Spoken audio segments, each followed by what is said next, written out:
Yvette had hele oren zwargen. Maar de naaimachine en stoffen kiezen de prachtigste ding, meidje. Haar hoes hing het er vol mee. Maar ze mat als muziekkeusner hield die dieper nadenken over de achterliggende motivatie van haar werk. En dat is ze net wend. Van huis uit hebben wij wel een heel creatieve opvoeding, gewoon steeds maar. Had je ook niet vliegen natuurlijk mee? Ja, heel de tijd al. Zo'n size hier al naar de machine. En ja. Ja? Ja. Heel snel al je poppenmaatje. Ja. We zijn twee een breidje. Spinnen, weven, breidje, alles cool bij je thuis. Ze zil op de slag met de fibula. De oude mantelspelde van misschien een rieke Frieske koning. En wat is dan het idee erachter? Het idee? Ja. Om iets, hoe bedoel om te maken? Wat is die gedachtegang erachter? Ja, dat zou ik eigenlijk net weten.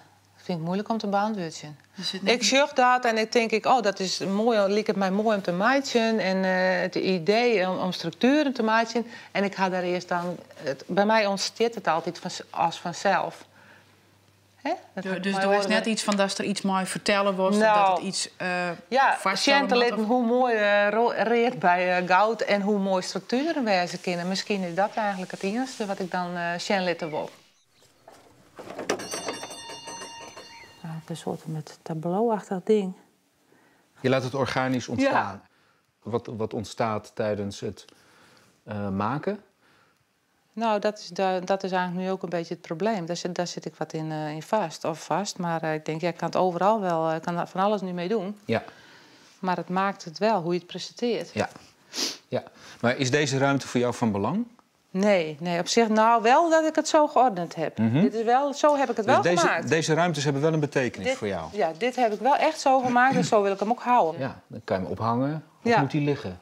Nou, ik vind, ja, dat is zo moeilijk, joh. Waarom? Je moet een reden hebben.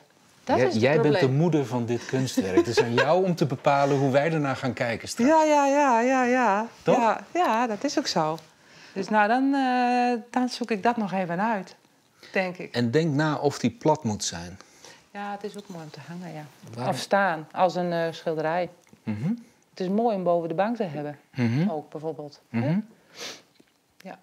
Maar ook plat, je maakt hem nu eigenlijk in een soort half relief.